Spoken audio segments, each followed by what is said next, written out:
Megastar Shakib খানের বহুল আলোচিত সিনেমা প্যান ইন্ডিয়ান সিনেমা দরদ মুক্তি না দিয়েই সিনেমা ইন্ডাস্ট্রি ছাড়ার ঘোষণা অনন্য মামুনের। তো কেন তিনি দরদ মুক্তি না দিয়েই সিনেমা ইন্ডাস্ট্রি ছাড়বেন, তো অবশ্যই এই বিষয়ে আমরা জাস্ট এই ভিডিওতে কথা বলবো। তো লাইক দিয়ে সম্পূর্ণ ভিডিওটা দেখতে থাকেন, চ্যানেলে নতুন হলে সাবস্ক্রাইব করবেন। তো চলেন ভিডিওটা শুরু করা যাক। ভিউয়ার্স, কি এমন হলো যে অনন্য মামুন দরদ সিনেমাটি মুক্তি না দিয়েই তিনি সিনেমা ইন্ডাস্ট্রি ছাড়বে? তো অবশ্যই আমার স্ক্রিনে আপনারা একটা স্ক্রিনশট দেখতে পারছেন অনন্য মামুনের পেজ থেকে। তো তিনি কি বললো, তো আমি আপনাদেরকে বলি। চলচ্চিত্র ও শিল্প তার সাথে যুক্ত কয়েক লক্ষ পরিবার সেন্সর বোর্ড নেই। আজ 1 মাসের বেশি সময় হয়ে গেল, নেই কোনো নতুন চলচ্চিত্রের মুক্তি।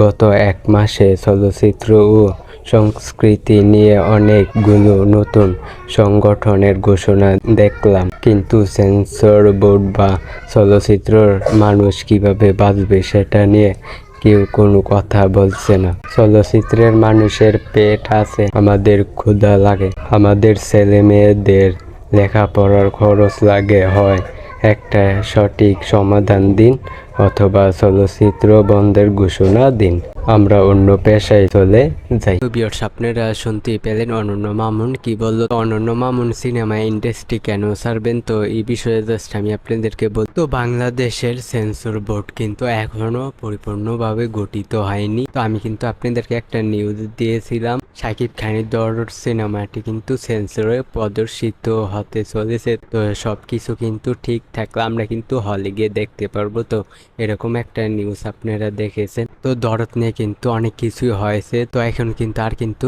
সেন্সর বোর্ড কিন্তু গঠিত হয়নি। তো অনন্য মামুন কিন্তু এখন দরদ সিনেমাটি নিয়ে মহা বিপদে পড়েছেন। না তিনি সেন্সর বোর্ডকে দেখাতে পারতেছেন, না তিনি সেন্সর সার্টিফিকেট পাচ্ছেন, না তিনি দরদ সিনেমাটি মুক্তি দিতে পারছেন। একটা ছবি নিয়ে আর তো দিনের পর দিন বসে থাকা যায় না। এই কারণেই রাগে দুঃখে অনন্য মামুন বলেছেন সিনেমা ইন্ডাস্ট্রি ছাড়ার জন্য। ঠিক এই কারণেই রাগে দুঃখে অনন্য মামুন বলেছে, হয় চলচ্চিত্র শিল্প বন্ধ করুন, নয়তো আমাদেরকে এর একটা সমাধান দেন। ঠিক এই কারণেই অনন্য মামুন এরকম কথা বলেছেন। তো ভিউয়ার্স, আপনারা বুঝতেই পেরেছেন। তো ঠিক এই কারণেই কিন্তু অনন্য মামুন এরকম কথা বলেছেন। তো তিনি কিন্তু দরদ সিনেমাটি মুক্তি দেওয়ার পরিকল্পনা কিন্তু করতেছেনই, তো তিনি কিন্তু সুযোগ পাচ্ছেন না। তো ভিউয়ার্স, আপনারা বুঝতে পেরেছেন অনন্য মামুনের কথা, তিনি রাগে দুঃখে এরকম কথা বলেছে। তো ভিউয়ার্স, এই ছিল আজকের ভিডিওতে। তো এই বিষয়টা আমি আপনাদেরকে জানিয়ে দিলাম। তো ভিডিওটা ভালো লাগলে অবশ্যই চ্যানেলটিকে সাবস্ক্রাইব করবেন। আজকের ভিডিও এই পর্যন্ত, পরের ভিডিওর জন্য সবাই অপেক্ষা করতে থাকেন।